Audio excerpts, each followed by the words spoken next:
Không biết anh Bảo xét nghiệm về chưa nhỉ?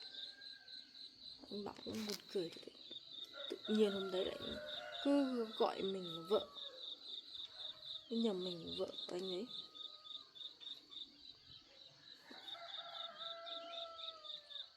May mình có thuốc để mình lấy thuốc cho anh Bảo uống. Bây giờ mình cũng chẳng có bầu với anh Bảo.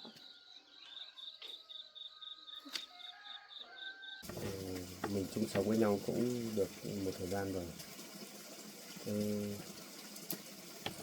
Vợ có tin tưởng anh không? Có bao giờ mà mất niềm tin từ anh không? Học 6 năm ấy.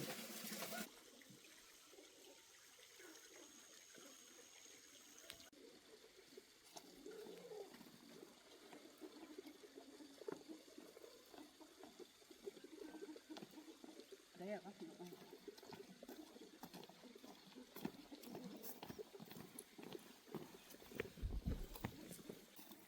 Con đây, cái ông chủ nhà ấy bảo ruộng ở đây à? Thế bây giờ mình cứ nhặt thôi phải không?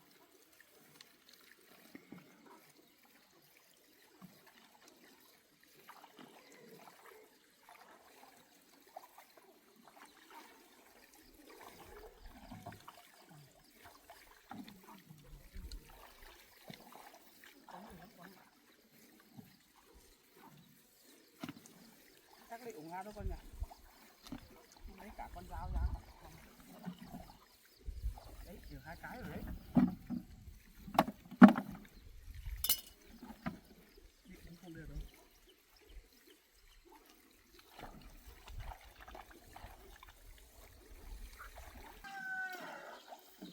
Có nhiều lá hả?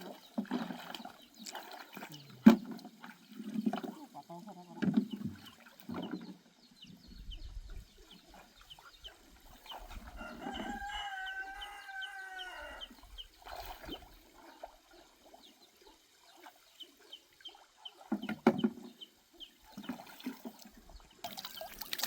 To chưa con? Đấy. To lắm con ơi đây này.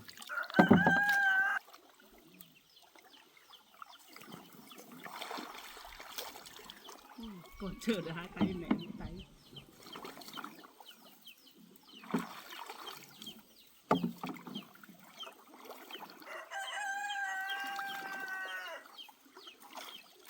Quả nào quả đấy có hơn.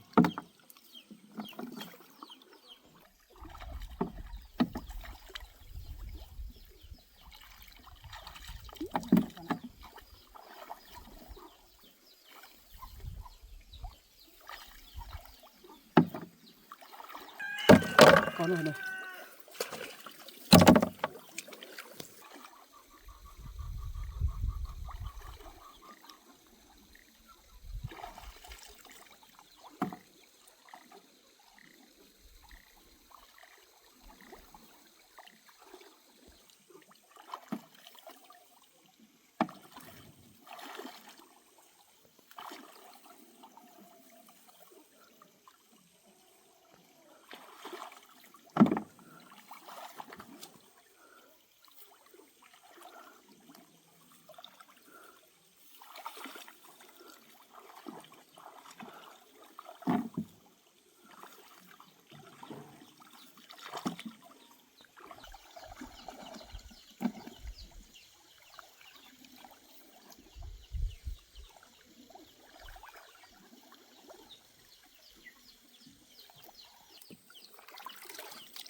Nước trong nhìn thấy dễ lắm con ạ.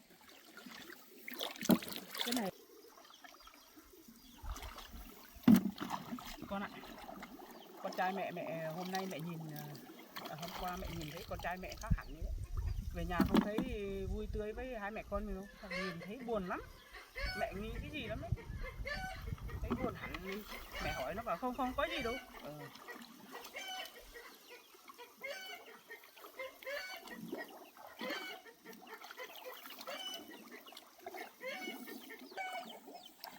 Không biết là áp lực vì chuyện cái sinh hay thì áp lực về công việc của nó nữa con ạ. Không biết nữa. Giờ không biết là cái gì nữa.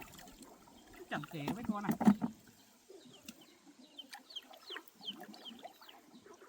Mẹ hỏi nó bảo không có gì, mẹ cũng không biết nói thế nào nữa. Hay là nó biết kết quả của cái sinh rồi nó giấu mình, giấu mẹ đấy con. Chưa đâu phải không?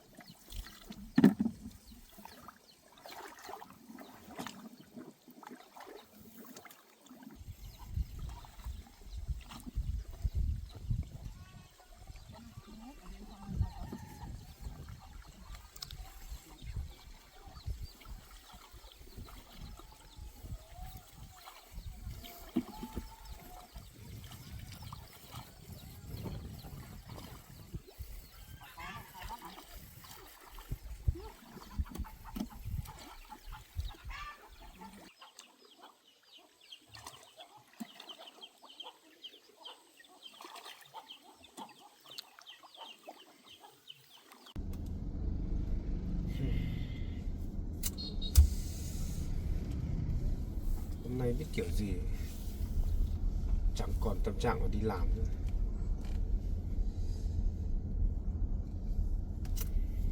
Chắc là tìm cái quán nước nào đấy ngồi một mình nữa, ngồi suy nghĩ cái đó. Đó cứ trống rỗng lên.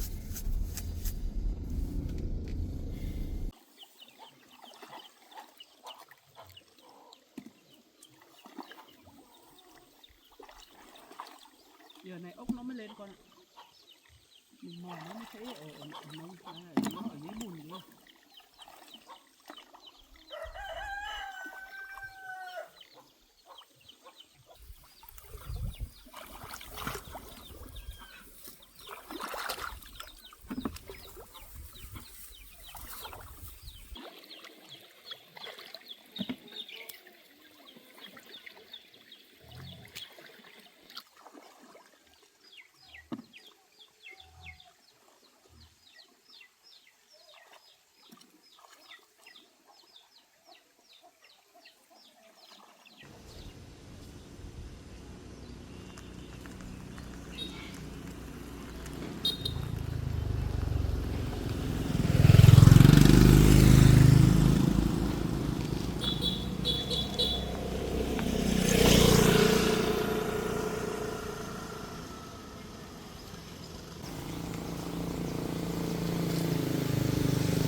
Hôm nay chắc đi làm.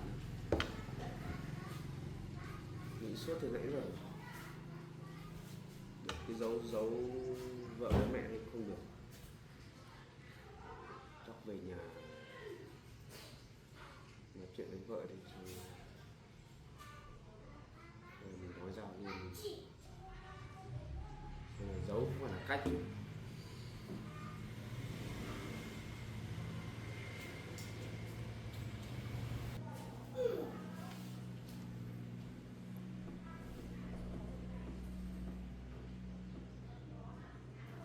Alo. Anh Huy à? Vâng. Hôm nay chắc là em không đi làm nữa. Anh xem anh bố trí cho mọi người làm việc nhé. Đây là chút việc vậy.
dễ.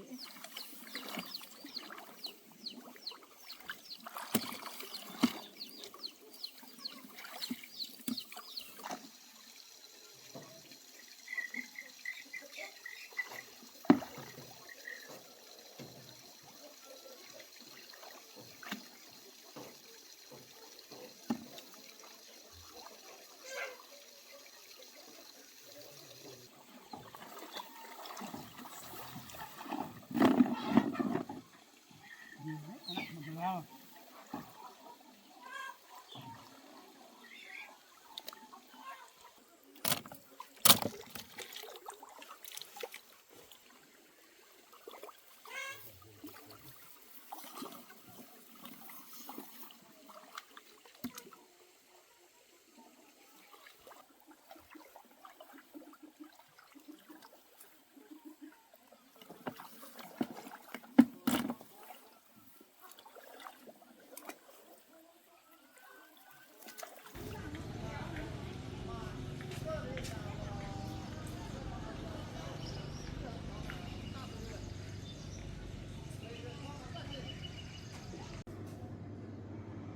Em ơi. Dạ. Em còn làm nóng không? Em có ạ. Chị vào nhà đi. Chị cũng làm bài thì sắp làm cô dâu rồi em. Chị cũng làm. Vâng. Chị sang đây ngồi em làm cho. Chị chọn đúng mẫu chưa ạ? Nhưng mà em chưa chọn được. Em có cái mẫu nào em sẽ xem.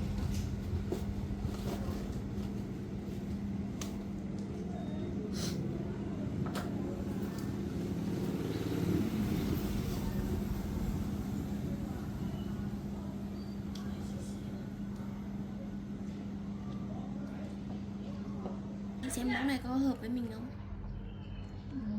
Cái này chị không thích. Không thích có cái màu nó hồng hồng, xong rồi nó hồng nhạt cũng có. Chị thích kiểu này không? Cái này trông nó giả quá. Chị không thích. Cái màu cái phỏng tay của mình. Nhẹ nhàng luôn.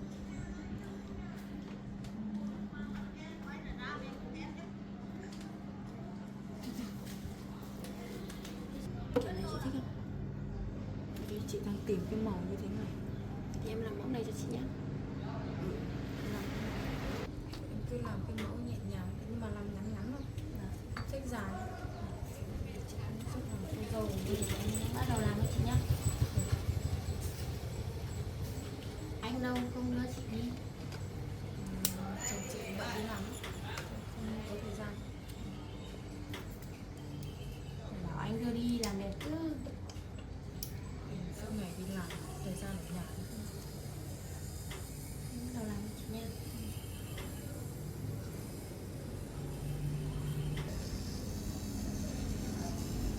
Em làm cái này lâu chưa? Cũng làm lâu rồi chị.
Chị ơi, chị đặt cho một cốc trà sữa mang về.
Về đi con.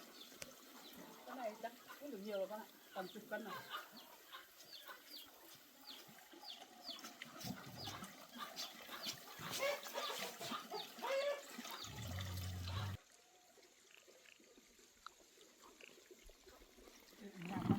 Đặt xuống, đặt xuống.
Cứ làm thật đẹp chị, làm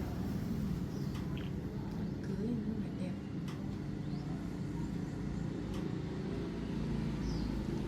Đẹp vào xong chồng chị Nguyên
Đến hàng đây nó chạy.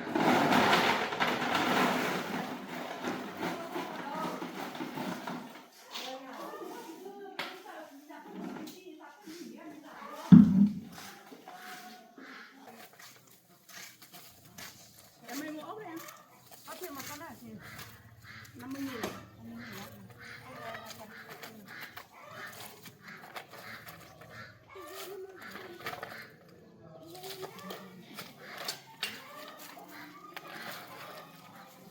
Hai cân cũng nhiều ấy.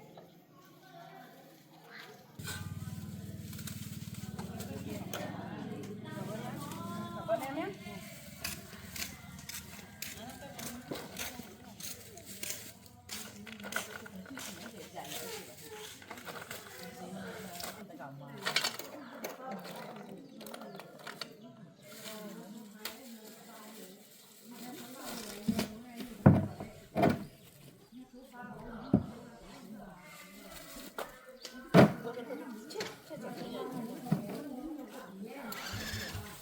Đi mò ở trên đồi bạn. Vâng. Cân 50.000. Thì lấy vào đây này.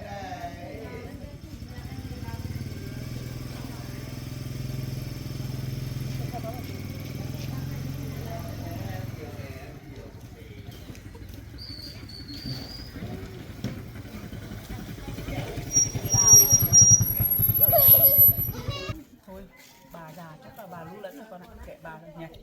Cho bà thôi nhỉ. Người già mà. Chắc mai mẹ già cũng thế đấy.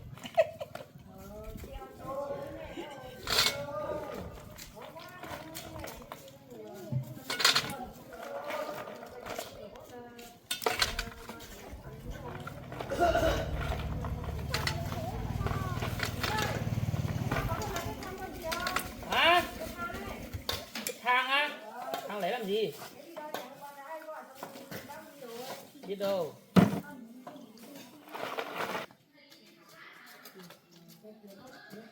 Cháu ơi mua ốc đi. Dạ. Một cân bao nhiêu ấy? Cân 50.000 cháu ơi. 50 hả? Giá 2 túi. Thế cháu này mua không? Không mua nữa, 2 người chung 2 túi. Cảm ơn nhé. Dạ vâng.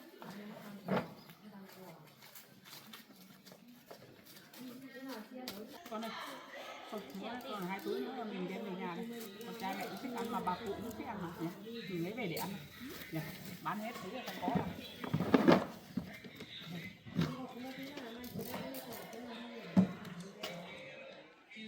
Ơi, cảm ơn chị nhé.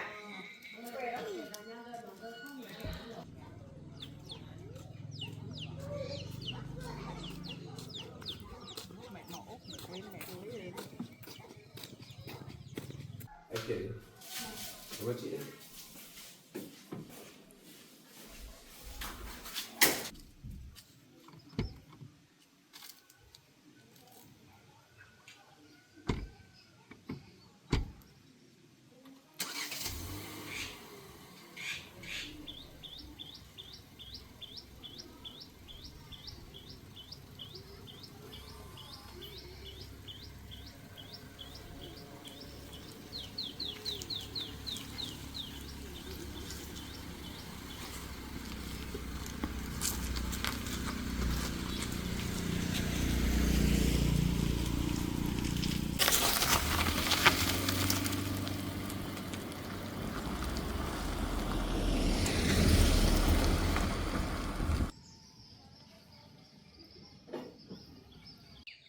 Móng tay thì đẹp thế.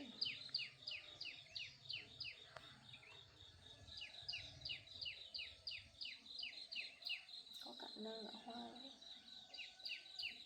Bố đi đâu nhỉ? Từ đến giờ chả thấy bố về. Nhận cái đứa này nó làm móng đẹp thật đấy. Còn vẽ được cả hoa cả nơ nữa chứ.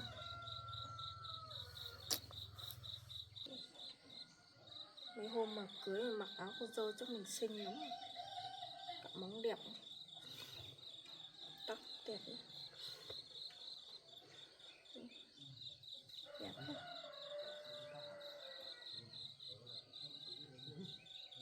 biết anh Bảo xét nghiệm về chưa nhỉ?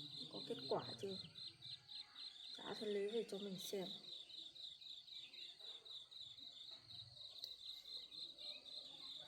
Mà thôi,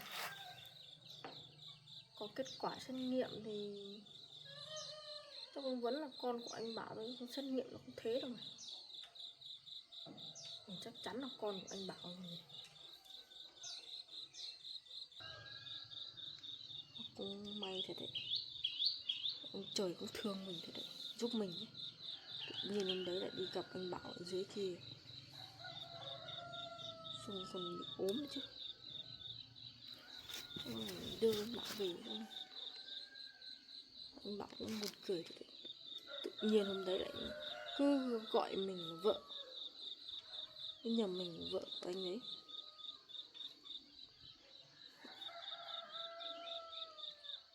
Cũng may mình có thuốc để mình lấy thuốc cho anh Bảo uống. Bây giờ mình cũng chẳng có bầu với anh Bảo.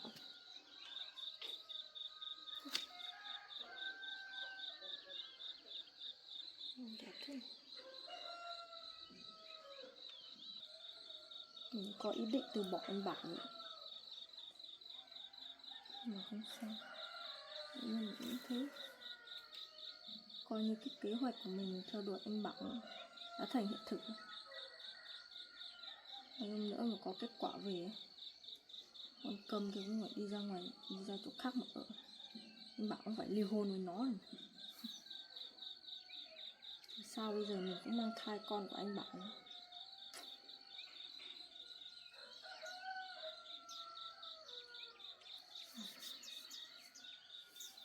Bố đi lâu lâu ấy.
Con này lắp bẩn đẹp đây.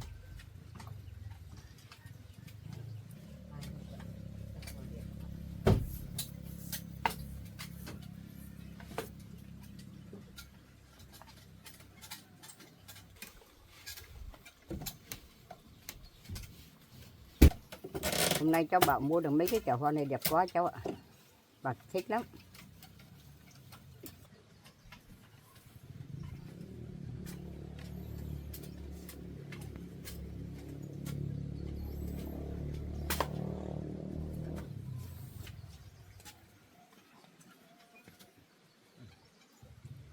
Hôm nay đẹp quá cháu nhỉ. Cháu bảo hôm nay đi làm luôn mua được nhiều chậu để làm đẹp cái ngày trồng hoa nhiều hơn này có cái khác.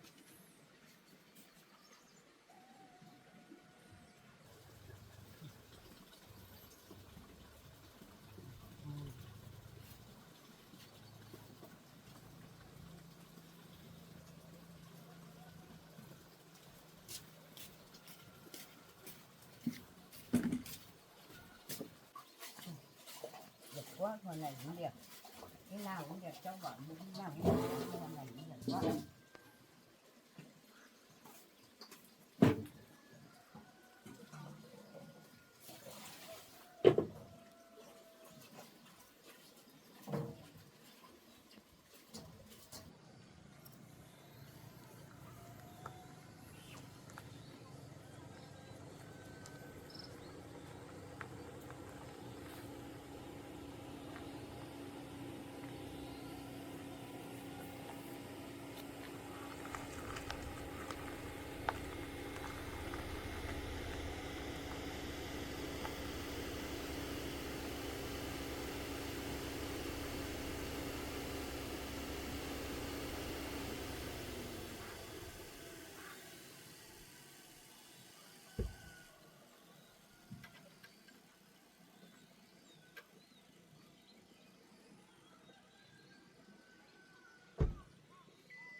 cháu đi làm sao để sớm thế?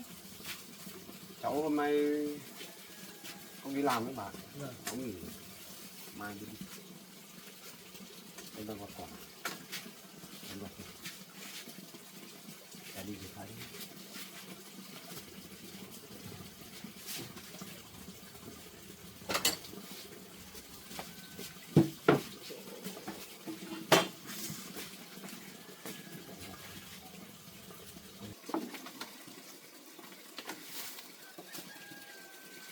Anh mua cho em mà. Mua cho em ăn.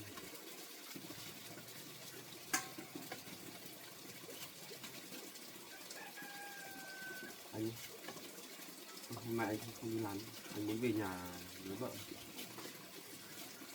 Anh thấy lạ. Mà anh không làm. Mẹ anh đi về đâu chứ? Đi đâu?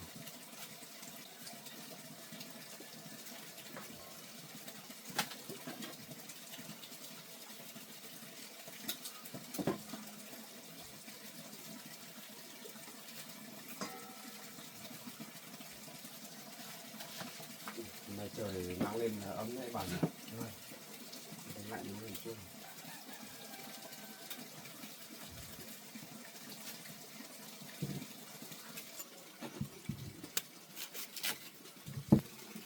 Lê này ngọt lắm đấy.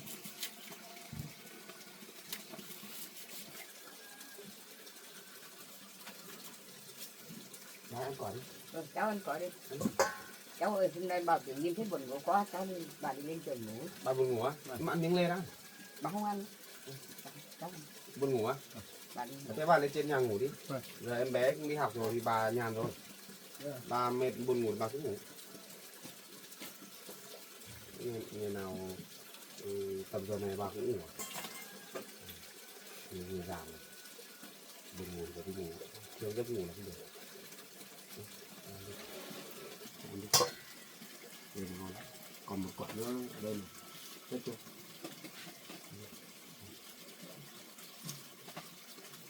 Hôm nay thì đi đâu chứ? Lại định bên trên kia. Đi về rồi.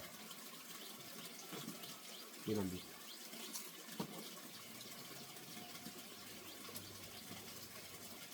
Đi hái rau à?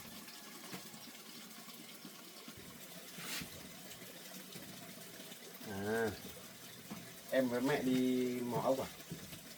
Đi nhiều.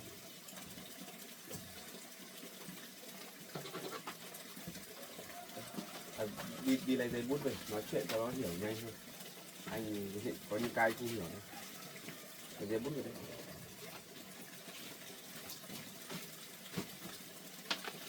Thời gian này toàn đi làm nhiều, không có thời gian để nói chuyện với vợ. Cho nên hôm nay anh muốn nghỉ sang lại ở nhà giúp vợ làm ít việc, có thời gian cho nhau nhiều hơn.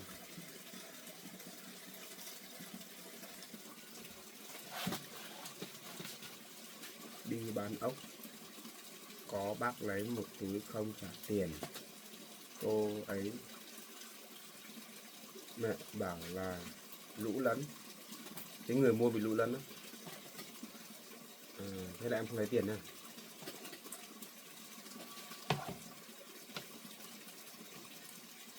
Gặp một người bị lũ lẫn, cầm một túi đi luôn. Ôi cầm đi luôn. Ôi giời. Thế là họ cầm cái túi ốc của em đi thì em có đi hỏi lấy lại không? Hay là thôi?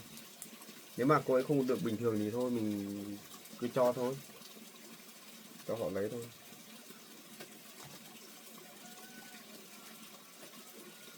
À hai mẹ con cười. Đâu, một túi ốc cũng không đáng là bao đâu. Nếu mà họ mà không được bình thường họ lấy đi thôi. Vợ anh vất vả quá nhỉ. Ngày nào cũng phải đi bán hàng. Anh lại không giúp được gì. Thôi em ạ, cái việc nào em làm được thì làm. Việc nhẹ mình làm được thì làm. Còn nói thật ra thì em không đi làm thì anh vẫn nuôi được em. Chẳng qua là chắc là em quen rồi. Việc gì em cũng muốn làm đúng không?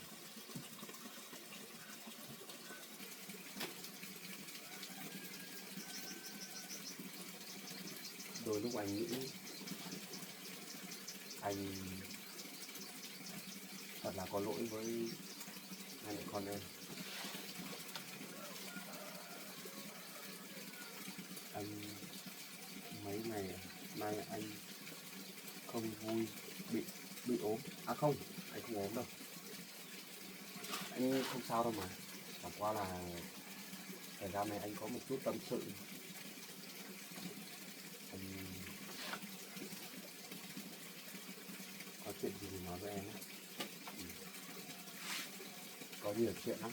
Nói chung là mấy cái chuyện như chuyện của anh ấy thì nó cũng không hẳn là vui, nhưng mà chuyện công việc thôi, không là chuyện gia đình gì đâu. Anh thì đang nói dở với tôi lúc nãy. Anh nghĩ là anh có lỗi với hai mẹ con em đi. Ý là không có gì, cái này là lỗi là anh không thể làm được một căn nhà thật đẹp để cho hai mẹ con em ở thôi. Công việc của anh rất tốt. Công việc anh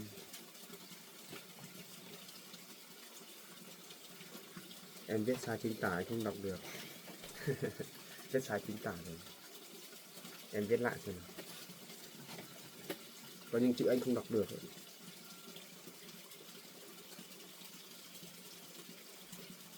Anh rất tốt với mẹ con em.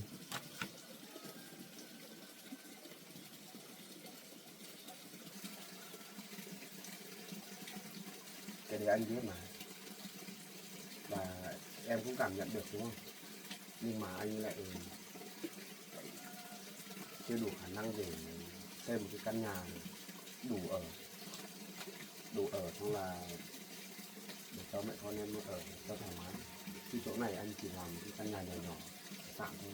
Anh hứa là sau này anh sẽ mua được một mảnh đất đẹp, và anh sẽ làm một căn nhà thật đẹp khang trang để cho mẹ con em ở, cho cả bà ở nữa, vì bà cũng lớn tuổi. Cái này là anh tâm sự trong lòng của anh thôi. Anh đối với anh nghĩ là như thế. Có lắm lúc ấy anh cứ nghĩ là sao mình vô dụng thế, cứ để em đi làm hàng kiếm tiền rồi là bị chuyện này chuyện kia. Anh thấy thương em lắm, nhưng mà em lại cũng thích đi làm những điều như thế. Anh đi làm việc của anh thì anh không biết phải giúp thế nào.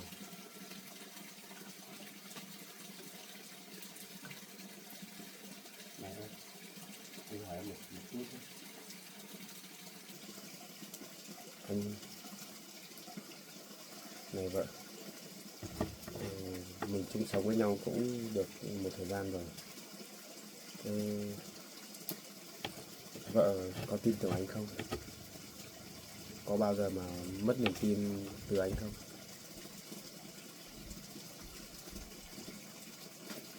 Không. Anh biết mà, sao anh hỏi thế thôi. Không, anh chỉ suy nghĩ thì anh hỏi thế thôi.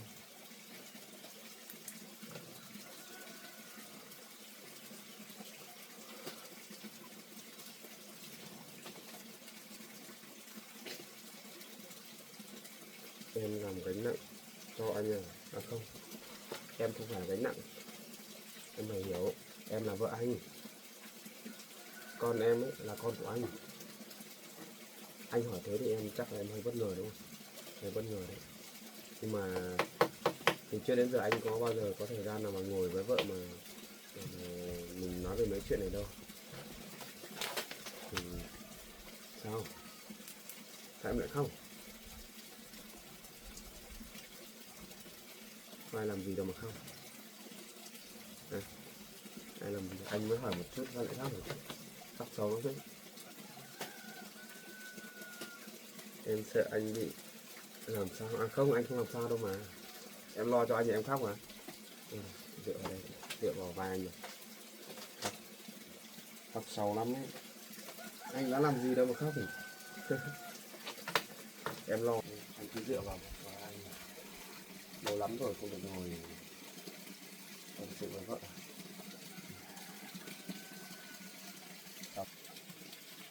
sau này ấy, nếu có chuyện gì đi chăng nữa, anh vẫn cứ yêu thương em, và anh sẽ là bờ vai vững chắc cho em và bà con và cả bà nữa. Hôm nay anh không hiểu bản thân anh làm sao nữa, tự nhiên lại muốn về nhà để tâm sự nói chuyện với vợ. Em phải tin tưởng anh nhé.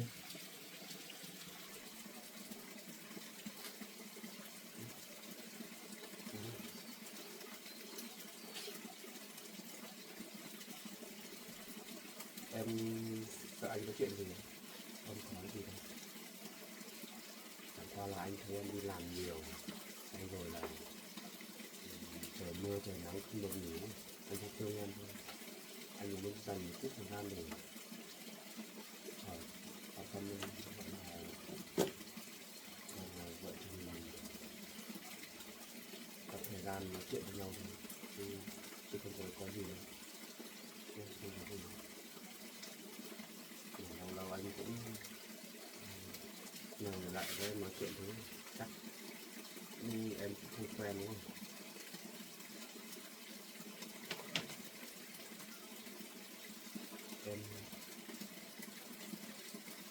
Em thấy anh lạ thì anh không biết nói nào nữa. Thì trước giờ anh mà tâm sự với em thì toàn nói chuyện vui thôi, nhưng mà thời gian này anh cũng không sao, chắc tại là áp lực công việc thôi, không có gì đâu.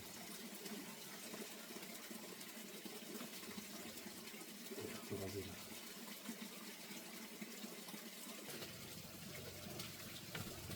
Thôi, dựa vào vai anh đi, sao cứ lâu lâu lại không có chuyện gì đâu mà.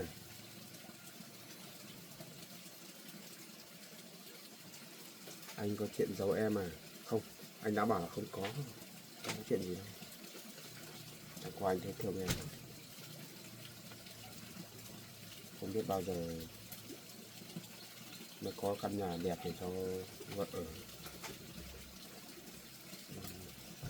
Thì anh muốn hỏi em một câu thôi. Thì cũng lâu lắm, từ trước giờ anh cũng chưa được hỏi em ấy. Thì nếu như sau này mà giữa anh và em mà có cái chuyện gì, nói chung là có chuyện gì đi, ví dụ mình không hiểu nhau ấy, xong là có giận hờn, có cãi vã, thì em có tha thứ cho anh không? Ví dụ như là anh là người có lỗi thì em có tha thứ cho anh không? Thật nhé. Nhưng bây giờ thì không có chuyện gì đâu, chẳng có anh hỏi thôi nhé. Thế là để hôm nay chắc em nhớ mẹ đi nhà ông tháng 15 rồi, không nhắc, không tâm sự, không tâm sự, nói không anh cứ thấy em khó chịu trong người. Thôi bây giờ em nghỉ ngơi đi, để anh đi nấu một bữa ăn thật ngon để cho vợ anh nhé, cho vợ với bà anh có một cách chế biến được mấy con ốc kia để làm một món thật ngon cho vợ. Món ăn ốc đi.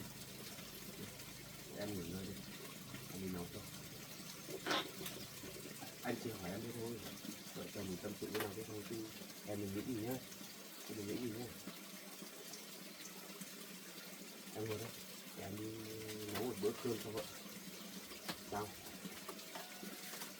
Anh hỏi thế thì chắc là em sẽ nghĩ là lạ đúng không? Nghĩ là anh có chuyện gì, nhưng mà thực chất là không có gì đâu. Không có gì đâu. Em ngồi đây, anh đi nấu một bữa cơm.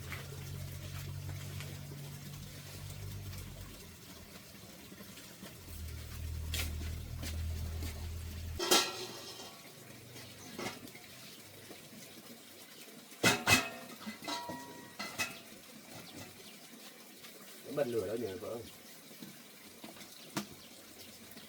Xem nào. Đâu vậy thì không thấy đâu. Anh cứ ngồi đây. Ngồi đi ăn khỏi đi. Ăn khỏi đi xong là uống cái cốc trà sữa chưa? Để anh làm cho. Hôm nay anh sẽ nấu một mâm cơm thật là ngon cho vợ ăn nhé.